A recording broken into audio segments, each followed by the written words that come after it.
Rated T for teen.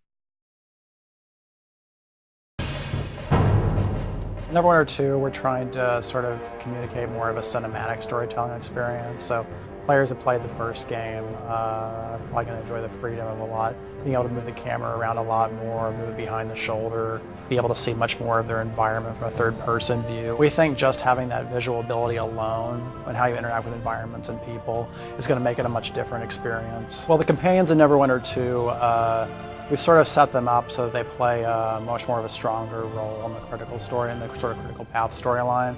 We've also allowed the player to be able to journey with more of them. You can have at least a total of 4 people in your party at any one time. You may gain even bonus companions over the course of the game. Also, they tend to have a lot to say on various subjects and people you interact with, but when they do, it makes sense why they do. So we try to add a lot more depth and richness to how they interact with the player and with situations the player is encountering.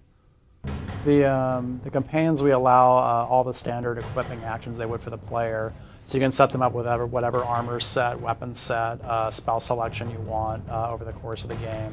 So basically, you can treat them as resources to help you win fights, as well as using their skills to even get you past certain situations. One nice thing with the companions, too, is in some instances, if one of your skills may not be high enough, they can jump into a conversation and save you from a failure chance just by something they say, if they can recognize an opportunity to do so.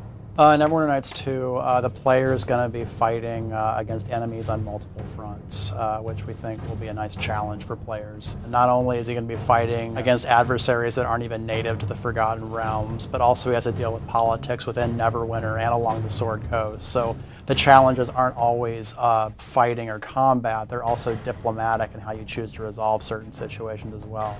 Now, even with those adversaries, though, there are huge evil lurking creatures in the background waiting to bring various states of badness on the Sword Coast, but in essence, the player will be fighting many, many villains over the course of the game, and they are all major in their own way.